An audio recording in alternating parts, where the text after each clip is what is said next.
नमस्कार, मैं हूं विद्यासागर। स्वागत है आप सभी का हमारे खास कार्यक्रम में। देश में कोरोना से हाहाकार मचा हुआ है। देश में पिछले 24 घंटे में 3,30,000 से ज्यादा लोग कोरोना संक्रमित हो चुके हैं, तो वहीं 2,263 लोगों की मौत हो गई है। और अब उत्तराखंड के हालात भी बेहद गंभीर होते जा रहे हैं। सूबे में पिछले 2 दिनों में 8,000 से ज्यादा कोरोना के केस सामने आए हैं और ऐसे में उत्तराखंड की सरकार ने कोरोना के संकट पर सर्वदलीय बैठक बुलाई है, जो अब से कुछ ही देर बाद यह बैठक होने जा रही है, जिसमें सभी दलों के नेता कोरोना के खतरनाक होते हालात पर चर्चा करेंगे और अपनी अपनी राय देंगे। क्या राय होगी, पहले छोटा सा पैकेज हम आपको दिखाते हैं, यानी रिपोर्ट दिखाते हैं, और रिपोर्ट के बाद हम अलग अलग पार्टी के नेताओं से चर्चा करेंगे। उत्तराखंड में कोरोना की रफ्तार बेकाबू होती जा रही है। पिछले 2 दिनों में कोरोना से 8,000 से ज्यादा लोग संक्रमित हो चुके हैं। सूबे में कोरोना की भयावहता को देखते हुए उत्तराखंड के सीएम तीरथ सिंह रावत ने आज सर्वदलीय बैठक बुलाई है, जिसमें सभी दलों के नेता शामिल होंगे और सूबे में कोरोना के बढ़ते संक्रमण पर चर्चा करेंगे। बैठक में कोरोना से निपटने के लिए विपक्षी दलों से सुझाव लिए जाएंगे, तो वहीं सरकार कोरोना के ताजा हालात के बारे में सभी दलों की जानकारी देंगे। सर्वदलीय बैठक के जरिए सूबे की सरकार कोरोना की लड़ाई में सभी दलों की भागीदारी चाहते हैं। इससे पहले पीएम मोदी ने भी कोरोना से देश में खतरनाक होते हालात पर सर्वदलीय बैठक कर चुके हैं, तो वहीं यूपी और बिहार में भी कोरोना से बिगड़ते हालात पर सर्वदलीय मीटिंग बुलाई गई थी और अब उसी राह पर चलते हुए उत्तराखंड के सीएम तीरथ सिंह रावत ने भी सर्वदलीय बैठक बुलाई है। कोरोना से पार पाने के लिए उत्तराखंड की सरकार हर संभव कोशिश कर रही है। कई तरह की पाबंदियां भी लगाई गई हैं, लेकिन बावजूद इसके कोरोना की रफ्तार कम नहीं हो रही है। ऐसे में उम्मीद जताई जा रही है कि सर्वदलीय बैठक के बाद कोरोना की चेन पर ब्रेक लगाने के लिए सरकार कोई सख्त फैसला ले सकती है। Bureau report, news 1 India. तो विपक्ष बार बार ये आरोप लगा रहा है कि उत्तराखंड में जो हालात हैं वो काफ़ी चिंताजनक हैं और सरकार की तैयारी पूरी नहीं है। अस्पतालों में बेड नहीं है, मरीजों को इलाज नहीं मिल पा रहा है, ऑक्सीजन की कमी है, तमाम तरह की जो खामियां हैं वो लगातार विपक्ष गिना रहा है। विपक्ष का ये भी कहना है कि सरकार ने पिछले 1 साल में कोरोना को लेकर किसी प्रकार की कोई तैयारी भी नहीं की है और ऐसे में पहले केंद्र सरकार ने शुरुआत की, यानी सर्वदलीय बैठक की, विपक्ष से भी राय शुमारी ली जा रही है और उसके बाद उत्तर प्रदेश, बिहार, इन राज्यों में लगातार विपक्ष के नेताओं के साथ बैठक की चर्चा हो रही है, क्योंकि आपातकाल है, परिस्थितियां बहुत खराब है और कोरोना से निपटने के लिए हमारे पास जो भी उपाय है या आपके पास जो भी सजेशन है, जो राय है, आप सरकार के सामने रखिए। और इसलिए आज सर्वदलीय बैठक बुलाई गई और आज इसी सर्वदलीय बैठक पर हम चर्चा करेंगे और जानेंगे कि आखिरकार सरकार ने नया प्लान क्या बनाया है। बीजेपी के प्रवक्ता इस वक्त हमारे साथ जुड़ गए हैं और कांग्रेस के डॉक्टर प्रतिमा सिंह, जो कि कांग्रेस के नेता हैं, आप दोनों का बहुत बहुत स्वागत है। सबसे पहले हम डॉक्टर प्रतिमा सिंह के पास जाना चाहेंगे। डॉक्टर प्रतिमा सिंह, महत्वपूर्ण ये है कि आज जो सरकार के तरफ से सर्वदलीय बैठक का आयोजन किया गया है, उस बैठक में सबसे राय शुमारी की जाएगी। विपक्ष की तरफ से लगातार सरकार पर हमला किया गया है कोरोना को लेकर, कोरोना से निपटने की तैयारियों को लेकर। आपके पास वो कौन कौन सी राय है जिससे सरकार तेजी से इस कोरोना काल से उबर सकती है? देखिए, पहली बात तो ये स्पष्ट करना चाहती हूँ कि ये जो आज सर्वदलीय बैठक बुलाई गई है, जबकि हालात बद से बदतर हो चुके हैं और जो स्थितियां हैं वो कुछ हद तक हम ये कह सकते हैं कि हमारे हाथ से बाहर जा चुकी है। अब ये जो सर्वदलीय बैठक है, ये कुछ नहीं है, सिर्फ एक आप समझिए छलावा है और दिखावा है, जनता को ये दिखाने के लिए कि हम ये जो महामारी है उससे निपटने के लिए कितने सजग हैं और हम सर्वदलीय बैठक बुला रहे हैं। जैसा कि मोदी जी ने भी, आपने देखा, सर्वदलीय बैठक बुलाई, वो भी तब जबकि आप वेस्ट बंगाल, आसाम, पुडुचेरी, तमिलनाडु और केरला में किस तरीके से आप रैलियां कर रहे हैं, शाम को आके आप सर्वदलीय बैठक में एक मास्क पहन के बैठे हैं। तो ये एक तरीके से देखा जाए तो हास्यास्पद दृश्य है। अब आप समझिए, उत्तराखंड की हम बात करते हैं। उत्तराखंड, देखिए, सवाल ये है, दिखावा ही सही, डॉक्टर प्रतिमा, दिखावा ही सही, लेकिन सरकार के तरफ से एक प्रयास तो हुए हैं ना। और आप जो बार बार आरोप लगा रही हैं, यानी कांग्रेस की तरफ से, विपक्ष की तरफ से जो आरोप लगाया जा रहा है, वो आप राय भी देंगे आखिरकार कि कैसे निपटा जाए? बिल्कुल, और आप समझिए ये राय हम आज सर्वदलीय बैठक से पहले भी आपको याद होगा, अगर मैं अपने राष्ट्रीय नेतृत्व की बात करूं तो उन्होंने भी कई बार राहुल गांधी जी ने जो है पिछले फरवरी से लेकर के और अब तक कई सुझाव सरकार को दिए हैं। और प्रदेश में भी अगर मैं माननीय प्रदेश अध्यक्ष जी की बात करूं तो उन्होंने भी सदन से लेकर सड़कों तक की अगर चलने की बात करूं, उन्होंने कई सुझाव देने की कोशिश की है इन 1 सालों में। बट आपको ये पता है कि सत्ता में बैठे जो हट धर्मिता से परिपूर्ण जो सरकार है, जो लोग हैं, वो शायद विपक्ष की बातों को सुनते ही नहीं है। अगर विपक्ष की बातों को सुना जाता तो जब फरवरी में ही राहुल गांधी जी ने कह दिया था कि किस तरीके से कोरोना की सुनामी देश में आने वाली है, तो उसके बाद ना ही नमस्ते ट्रंप का आयोजन किया जाना चाहिए था और ना ही सत्ता के लालच में मध्य प्रदेश सरकार को बदलने की कोशिश की जानी चाहिए थी। जो होना था वो हो गया। मैं बिल्कुल अब सवाल ये है कि इस वक्त इस जो स्थिति है, समझिए जिस तरीके से 6 करोड़ से भी ज्यादा जो आपकी वैक्सीन हैं उनको आपने एक्सपोर्ट कर दिया। उस वक्त भी राहुल गांधी जी ने कहा था कि पहले आप अपने घर के लोगों का पेट पालिए, उसके बाद जो है जो इंटरनेशनल ऑब्लिगेशंस है उनको हम उसके बाद पूरी कर सकते हैं। उस पर भी आपने उनका मजाक उड़ाया। फिर उन्होंने कहा कि आप इंपोर्ट कर लीजिए वैक्सीन क्योंकि आज देश में जनता को जरूरत है। तब आपके रविशंकर प्रसाद ने कह दिया कि राहुल गांधी जी जो फार्मा इंडस्ट्री के एजेंट की तरफ कार्य कर रहे हैं। उसके 3 दिन बाद आपने स्पुतनिक नामक जो वैक्सीन है उसकी इंपोर्ट की और सारी फॉरेन जो वैक्सीन है उनके ट्रायल की परमिशन दे दी कि अर्जेंट बेसिस पे उनके ट्रायल किए जाएंगे।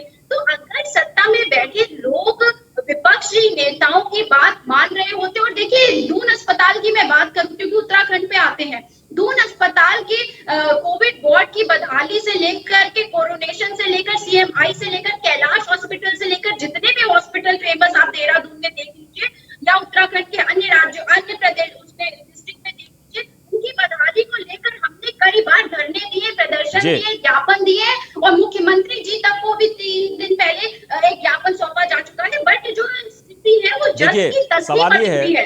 जी डॉक्टर प्रतिमा, सवाल ये है कि आपने जितनी बातें कही है, आप कह रहे हैं कि विपक्ष ने जो राय दी है उस राय को अगर सरकार मानते तो निश्चित तौर पर आज ये हालात नहीं होते, लेकिन ऐसा भी नहीं है। देखिए वैक्सीन को लेकर अभी आप जोर दे रहे हैं। पूर्व प्रधानमंत्री मनमोहन सिंह जी ने भी चिट्ठी लिखी थी प्रधानमंत्री को और उन्होंने कहा कि वैक्सीनेशन पर जोर दिया जाए। उसी वैक्सीन को लेकर आप पहले विश्वास ही नहीं जता रहे थे, जनता को ये आगाह कर रहे थे। देखिए बहुत सारी बातें हैं, आप भी कंफ्यूजन में आ जाते हैं कभी कभी। चलिए हम बीजेपी के प्रवक्ता के पास जाएंगे, लेकिन उससे पहले हम आज विपक्ष से पहले राय जान लेते हैं। नवीन भी जुड़ गए हमारे साथ जो आम आदमी पार्टी के हैं। नवीन, आपके पास कोई राय है सरकार को देने के लिए, क्योंकि आज सर्वदलीय बैठक है और बैठक में कोरोना के हालात से निपटने के लिए सरकार सभी से राय मांग रही है। राय बहुत सारी है, लेकिन अब यहाँ पर यह है कि कौन सी राय उनको दी जाए। सबसे पहले जो दवा की आपूर्ति जो मार्केट में रुकी हुई है उस आपूर्ति को किया जाए। और हमने एक मांग और की थी कि जो हॉस्पिटल्स हैं उनको जिलावार हॉस्पिटल में कितने बेड खाली हैं उनको किसी वेबसाइट या एप्लीकेशन पे दे दिया जाए ताकि ग्राउंड लेवल पर मरीजों को परेशानी ना हो और वो कहाँ किस हॉस्पिटल में जाना है, कहाँ एडमिट होना है, इसकी जानकारी सही मिले और समय रहते कंट्रोल हो पाए।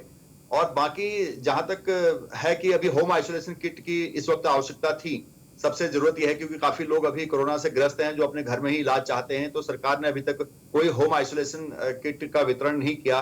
सुनने में यह आ रहा है कि उसमें पुराने TSR की फोटो थी और जिसको अब आनन फानन में बदला जा रहा है। तो सरकार बदले हुए 1 महीने से ज्यादा का समय आ गया है। तो सरकार की स्पीड को आप देखिए कि वो अभी तक उस लेवल को चेंज नहीं कर पाए, लेवल चेंज नहीं कर पाए उस किट का जिसमें पुराने TSR की फोटो है, अब नए TSR की लगनी होगी। तो ये तो कम से कम सरकार को पहले देखना चाहिए था। सरकार अभी इस वक्त जो सर्वदलीय बैठक बुला रही है उसमें कौन कौन से दल हैं अभी यही स्पष्ट नहीं है, कौन कौन से दल होंगे और क्या राय वो मांगेगी। जो कल की कैबिनेट बैठक हुई थी क्या उसमें राय हुई थी? मुझे ये लग रहा है कि कोई बड़ा फैसला सरकार लेना चाह रही है और उसको सभी की राय उसमें जाना चाह रही होगी। अब वो राय जब बाहर आएगी तब जाके पता चल पाएगा, अभी जानकारी ऐसी नहीं है। और जहां तक सवाल है इस वक्त कोरोना में, तो लोग अफरा तफरी में है, सरकार की तरफ से कोई गाइडलाइन नहीं है, कोई मोटिवेशन नहीं है। इस वक्त सबसे ज्यादा जरूरत है टेस्टिंग की, लोगों को ट्रेस करने की, ट्रीटमेंट की और टीम वर्क की और मॉनिटरिंग की। तो ये जो 4-5 चीजें हैं ये सरकार को तुरंत करनी चाहिए, लेकिन सरकार नहीं कर पा रही है। जी डॉक्टर वसीम, अब आपसे जानना चाहेंगे कि दिक्कत कहाँ आ रही है। क्या सरकार समझ ही नहीं पा रही है कि करना क्या है, कंट्रोल कैसे करना है, या फिर आपके पास संसाधन की कमी है, या फिर आप जो निर्देश देते हैं, जो फॉलो कराना चाहते हैं वो नहीं हो पाता है, या हॉस्पिटल में अव्यवस्थाएं इतनी हैं कि हम कंट्रोल ही नहीं कर पा रहे हैं और अब हमारे पास एक ही विकल्प है, वो है लॉकडाउन। क्या दिक्कत आ रही है? देखिए, पहली बात तो विद्यासागर जी मैं साफ कर दूं जी कि हमारी सरकार किसी कंफ्यूजन में नहीं है। लाइन ऑफ एक्शन बिल्कुल साफ है और उस पर काम हो रहा है। वैक्सीनेशन भी चल रहा है और जांच भी चल रही है। और अभी माननीय मुख्यमंत्री श्री तीरथ सिंह रावत जी ने एक बहुत ही महत्वपूर्ण घोषणा करी है कि 1 मई से प्रदेश में जो टीकाकरण शुरू होगा 18 वर्ष से लेकर बड़ी आयु के लोगों का, उनमें 18 से लेकर 45 वर्ष आयु के करीब 50 लाख जो युवक होंगे, उनके टीकाकरण को पूरी तरह मुफ्त किया जाएगा, चाहे सरकारी अस्पताल हो चाहे निजी अस्पताल हो। और इसका लाभ जो है करीब 50 लाख युवाओं को मिलने वाला है और साथ ही करीब 400 करोड़ रुपया इसमें खर्च होगा, जिसका पूरा वहन जो है वो राज्य सरकार के द्वारा किया जाएगा। जहां तक सर्वदलीय बैठक की बात है तो भारतीय जनता पार्टी और हमारी सरकारों का सीधा मत ये है कि कोरोना राजनीति का विषय नहीं है। कोरोना एक महामारी है, वैश्विक महामारी है और इसको लड़ने में हम सबको पूरी ताकत से एक साथ होकर के काम करना चाहिए। लेकिन दुर्भाग्य ये है कि देखिए, आज इसी बात को लेकर बैठक भी बुलाई गई है और हम भी यही बार बार आग्रह कर रहे हैं सबसे कि मिलकर लड़िए, क्योंकि ये जो महामारी है ये किसी के साथ भी कोई भी घटना घट सकती है। देखिए, मुख्यमंत्री भी कोविड पॉजिटिव हो गए थे, हरीश रावत जी भी हो गए थे और रोजाना हजारों लोग हो रहे हैं उत्तराखंड में, लोगों की मौतें भी हो रही है और सब लोगों के दुख मन में यही बात चल रहा है कि आखिरकार जो जरूरत की चीजें हैं वो भी हम क्यों नहीं अवेलेबल करा पा रहे हैं। आखिरकार हमारी सरकार क्या कर रही है? देखिए विद्यासागर जी, मैं जोड़ना चाहूंगा कि पहली बात तो ये है कि किसी प्रकार की ना तो दवाओं की कमी है, ना किसी प्रकार से टीकाकरण की कमी है। और अभी जो उसकी बात आ रही थी, अभी सरकार का एक बहुत बड़ा निर्णय 3 दिन पहले लागू हुआ है। वो ये हुआ है कि जो कोरोना टेस्ट करवाने वाले लोग हैं, अगर उनकी रिपोर्ट में 4 दिन का विलंब हो रहा है तो हम उसकी प्रतीक्षा नहीं करेंगे। अगर लक्षण है तो सरकार की तरफ से बाकायदा एक किट दी जा रही है जिसमें सारी दवाइयां जो कोरोना उपचार के लिए हैं उसमें उपलब्ध कराई जा रही हैं। और इसके लिए पूरे प्रदेश के सभी जो चिकित्सालय सरकारी हैं और जो प्राइमरी हेल्थ सेंटर हैं उनमें ये मुहैया करा दी गई, ये काम चल रहा है। दूसरी ओर 104 नंबर दिया गया जिसमें कि आप घर से ही इस नंबर पर जो है अपना कर सकते हैं, राय ले सकते हैं डॉक्टर से। और पहले ही दिन, अब तीसरा दिन है आज तो, कि पहले ही दिन करीब 1500 लोगों ने इस पर राय ली है। इसी प्रकार से बेड संख्या बढ़ाने की बात हमारे सामने आ गई है। और कल ही मुख्यमंत्री जी ने एक निर्णय लिया कि आयोग से 345 नए डॉक्टरों की भर्ती क्लियर कर दी गई। और वो अभी मुख्यमंत्री जी ने कहा है कि हम उनको निचले स्तर तक, प्राइमरी हेल्थ सेंटर तक जो है प्रदेश के अंदर नियुक्त करने वाले हैं। और जो हमारे पर्वतीय क्षेत्र हैं उनमें बेड में हमारे पास बहुत दबाव नहीं है, दबाव है मुख्यतः देहरादून में या थोड़ा हल्द्वानी में। आज की जो बैठक है उसके अंदर 2 विषय जो मुझे लगता होंगे वो ये रहेंगे। पहली तो जो सरकार की तैयारियां हैं कि हम क्या कर रहे हैं, क्योंकि बहुत सी बातें गलतफहमी में, जानकारी के अभाव में कही जाती है। जैसे कभी कहा गया कल कैबिनेट की बैठक हुई, लेकिन वो नहीं हुई थी कल बैठक कोई भी। इसी प्रकार से कुछ और भी आंकड़े रखे जा रहे तो भी गलत है, क्योंकि वो जानकारी में शायद उनके नहीं रहे होंगे। मैं कोई आरोप नहीं लगाना चाहता राजनीतिक तौर पर, तो वो स्पष्ट करने का भी एक एजेंडा इस सरकार के इस बैठक में रहने वाला है। और दूसरा, आपके जो सुझाव होंगे दलों के, उसका हमेशा स्वागत किया जाता रहा है। और अभी जो बात उठ रही थी कि हमने वैक्सीनेशन की बात की, तो जब ये कोवैक्सीन आया है तो की जो सरकारें कांग्रेस की थी, जैसा कि आपने भी कहा, उन्होंने लगाने से मना कर दिया कि हम लगाते नहीं क्योंकि हमें से विश्वास ही नहीं है। अब वो कह रहे हैं नहीं, हमें कोई दिक्कत नहीं है। तो मेरा कहना यह है कि चलिए जो हुआ सो हुआ, लेकिन इस वैश्विक महामारी में जबकि हम बहुत अधिक दिक्कत में है, सबको मिलकर लड़ना होगा। जिसकी जानकारी पूर्व अवसर किसी को नहीं था, वो हमारे सामने स्वरूप आ रहा है। हम मिलकर लड़े, राजनीति तो होती रहेगी, चुनाव भी होते रहेंगे, लेकिन ये जीवन बचाना बहुत जरूरी है और इसके लिए सामूहिक प्रयास, जिंदगी को बचाना बहुत जरूरी है। डॉक्टर प्रतिमा, देखिए बहुत अच्छी बात वसीम जी ने कही और आपने भी कही। देखिए विद्यासागर जी, बात मुख्यतः ये है कि यहाँ पे सबको पता है कि कोरोना वैश्विक महामारी है और ये किसी दल, जाति और राजनीतिक पार्टी देख के किसी को नहीं लगे। पर सत्य ये है कि आज 1 साल बाद भी हम 360 डिग्री घूमकर उसी जगह पे खड़े हैं। एक साल का वक्त सरकार के पास था और पैसे की कोई भी नहीं थी, क्योंकि पीएम केयर फंड में लाखों हजारों करोड़ रुपए जमा हो चुके हैं। ये आप भी जानते हो और मैं भी जानती हूँ।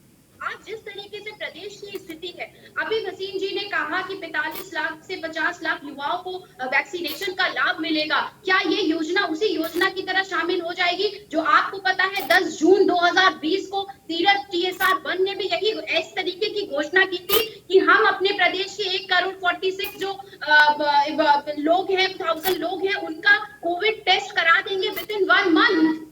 और 1 मंथ तो छोड़िए, आज पूरे के पूरे 9 से 10 महीने होने जा रहे हैं। आप खुद बता दीजिए प्रदेश में कितने ऐसे लोग हैं जिनकी आज सेकेंड स्ट्रेन आने के बाद भी टेस्टिंग कंप्लीट हो गई है। क्योंकि अगर मैं RT-PCR की बात करूं तो पहली बात तो RT-PCR किट्स अवेलेबल नहीं है, लोगों को 4-4 घंटे लाइन में लगना पड़ रहा है और उसके बाद भी अपनी रिपोर्ट के लिए 4-4, 5-5 दिन वेट करना पड़ रहा है। मेरे पास कई ऐसी इंफॉर्मेशन भी है जिनका मैं नाम डिस्क्लोज तो नहीं करूंगी, बट इंफॉर्मेशन एकदम सटीक है कि कई लोगों के तो सैंपल्स तक मिसप्लेस हो जा रहे हैं। उन्हें बाद में फोन करके कह दिया जाता है कि आपके सैंपल खुले रह गए या आपके सैंपल खो गए।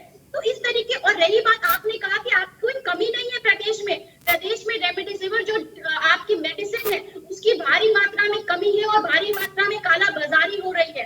ऑक्सीजन के बिना एक बेड पे 3-3, 4-4 लोग पड़े हुए हैं। ऑक्सीजन की कमी से इस देश की जनता मर रही है और हम ऑक्सीजन को एक्सपोर्ट करने के में जुटे पड़े हैं। तो देखिए, राजनीति हम नहीं कर रहे हैं, बट हम विपक्ष में हैं। और सुन लीजिए, प्रजातंत्र और जनतंत्र में ये जो आप तंत्र में बैठे हुए हैं जहां पे आप पॉलिसी मेकिंग कर सकते हैं, आप पॉलिसी मेकिंग पे बैठे हैं, लेकिन अगर आप जनता के प्रति अपने दायित्वों को निभाने में विफल हो जाते हैं तो विपक्ष का ये काम होता है कि वो आपकी आंखें खोलने का काम करे। तो अगर हम आपकी नाकामयाबियों को, आपकी विफलताओं को आपके सामने लाने की कोशिश कर रहे हैं, वो भी जनता के हित में, तो इसमें आप ये नहीं कह सकते कि कांग्रेस राजनीति कर रही है। क्योंकि सच्चाई ये है कि सरकार में बैठे आप हैं, आपको जनता की जान माल जिम्मेदारी तो लेनी होगी जी।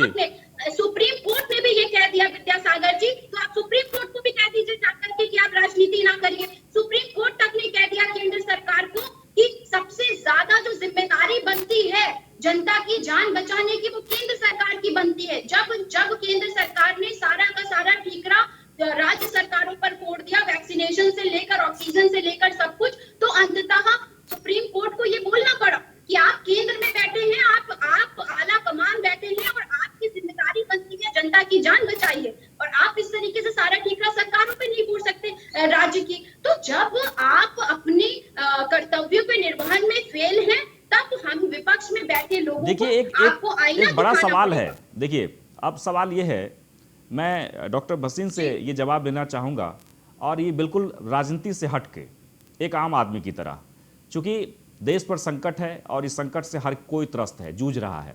जब उस तस्वीर को हम देखते हैं तो बहुत ही दुख होता है कि हम क्या कर रहे हैं। देखिए, हिंदुस्तान सबसे बड़ा लोकतंत्र है, दुनिया का सबसे बड़ा लोकतंत्र है, और ऑक्सीजन का सबसे ज़्यादा उत्पादन यहीं होता है। इसके बावजूद भी लोग आज ऑक्सीजन की कमी से मर रहे हैं। देवेंद्र फडणवीस, आपको नहीं लगता है, मैं सरकार की बात नहीं कर रहा हूँ, मैं किसी पॉलिटिकल पार्टी की बात नहीं कर रहा हूँ, सवाल यह है कि हमारे यहाँ जो इंफ्रास्ट्रक्चर है या फिर जो व्यवस्थाएं हैं, कहीं ना कहीं कमज़ोर मानसिकता की वजह से हम लोग इतने नीचे जा रहे हैं, या इतना कमज़ोर प्रेजेंटेशन है हमारा, कार्य है हमारा। विद्यासागर जी, आपने जो बात कही बड़ी माकूल बात करी। जिस समय 1 साल पहले कोरोना संकट आया था जी, तो पूरे देश के अंदर पीपी किट बनाने की कितनी स्थिति थी, नाम मात्र की पीपी बनती थी। इसी प्रकार से हमारे कोविड अस्पताल कोई नहीं था और वेंटिलेटर्स की स्थिति बड़ी खराब थी। लेकिन 1 साल के अंदर जो क्रांतिकारी परिवर्तन और चीजें आई हैं वो हमारे सामने, बल्कि हम दुनिया के सामने अपनी 2 वैक्सीन तक ला सके हैं। और अभी जो बात आ रही थी कि हम जो है वैक्सीनेशन की उत्तराखंड में कमी है टेस्टिंग की, तो मैं ये बताना चाहूंगा सरकारी चिकित्सालय तो कर ही रहे हैं, बल्कि 3 लैब को और ऑथराइज कर दिया गया है कि वे अपना टेस्टिंग करें। और साथ ही ये भी खोल दिया गया है कि वो आपके घरों में जाकर के आपसे जो सैंपल जो है ले लेंगे, और 4 दिन में अगर रिपोर्ट आ रही है और लक्षण है तो मैंने जैसा भी बताया आपसे कि उनका इलाज तत्काल शुरू करेंगे, प्रतीक्षा नहीं करेंगे कि 4 दिन बाद जब रिपोर्ट आएगी तो प्रतीक्षा करके तब इलाज शुरू करेंगे। तत्काल इलाज के लिए हमने व्यवस्था कर दी है। राज्य में किसी प्रकार से भी ऑक्सीजन की किसी प्रकार की कोई कमी नहीं है। मैंने शुरू में कहा कि देहरादून के अंदर दिक्कत है क्योंकि दबाव ज्यादा है, लेकिन उसका भी हम सामना कर रहे हैं, बेड हम बढ़ा रहे हैं और 2 रेडीमेड की बात जी, की गई है, जी, तो उसमें चलिए, कमी है, उसमें स्वीकार समय करते बहुत हैं, कम है। लेकिन नवीन प्रसाली, इसी सवाल का छोटा सा जवाब दीजिए आप। देखिए, भसीन साहब कितने भी दावा कर रहे हैं, कमी तो है ही, वो साफ दिख रही है। जिस हिसाब से मरीज तड़प रहे हैं हॉस्पिटल में और जिस हिसाब से इंजेक्शन के लिए लोग हमें भी कॉल कर रहे हैं, दूसरी जगह कॉल कर रहे हैं, लाइफ सेविंग ड्रग मिल नहीं रही है, तो उससे साफ है कि अफरा तफरी है और बीजेपी सरकार कुछ भी कर ले और सुविधा के नाम पर यहाँ पे कुछ भी नहीं है। और मैं भसीन साहब से पूछना चाहता हूं कि जो सर्वदलीय बैठक बुलाई गई है उसमें कौन कौन से दल वहां पर शामिल होने हैं, थोड़ा उसकी भी जानकारी वो दे दे और तो ये बेहतर होता। नहीं, मैं भसीन साहब से पूछना चलिए, चाहूंगा। डॉक्टर प्रतिमा सिंह, जी क्या वजह है कि हम लोग कहाँ कमजोर हो जाते हैं? देखिए, मुद्दा ये है कि हम कमजोर इसलिए पड़ गए इस महामारी को जो है डील करने में, क्योंकि हमने जश्न बहुत पहले मनाना शुरू कर दिया। कोरोना अभी गया भी नहीं था हमारे देश में और हमने जो जश्न है वो जनता के सामने सरकार आप कह सकते हैं कि ओवर कॉन्फिडेंस या फिर लापरवाही? वो कोरोना गो, एग्जैक्टली वो कोरोना गो, क्योंकि सरकार ने कह दिया इसलिए कोरोना चला गया। तो ये जो सरकार ने जश्न मनाना शुरू कर दिया और जनता में भ्रम पैदा जो हो गया, उसकी वजह से आज हम वही स्थिति पे खड़े हैं, बल्कि उससे बदतर स्थिति पे खड़े हैं जिस तरीके से हमारे लोगों की जाने जा रही है। बिल्कुल, बहुत बहुत शुक्रिया डॉक्टर प्रतिमा, वसीम साहब आपका भी और नवीन आपका भी बहुत बहुत शुक्रिया। ये सोचना होगा, आज उत्तराखंड में बहुत ही गहन विचार मंथन करने जा रहे हैं मुख्यमंत्री सभी दलों की बैठक को लेकर। अब से कुछ ही देर बाद जब बैठक शुरू होगी तो उस पर एक एक बिंदु पर चर्चा होगी कि आखिरकार कैसे कंट्रोल किया जाए, क्योंकि कोरोना आउट ऑफ कंट्रोल है और उसे कंट्रोल में कैसे लाया जाए। लेकिन ये बार बार हम आपसे ये आग्रह करेंगे कि न तो आप सरकार के भरोसे रहिए, ना ही किसी संसाधन के भरोसे। अगर आपको बचना है कोरोना से तो आप खुद को सुरक्षित करें, मास्क लगाएं, सैनिटाइज करें और 2 गज दूरी का ज़रूर ध्यान रखें, तभी आप बच सकते हैं। फिलहाल इतना ही।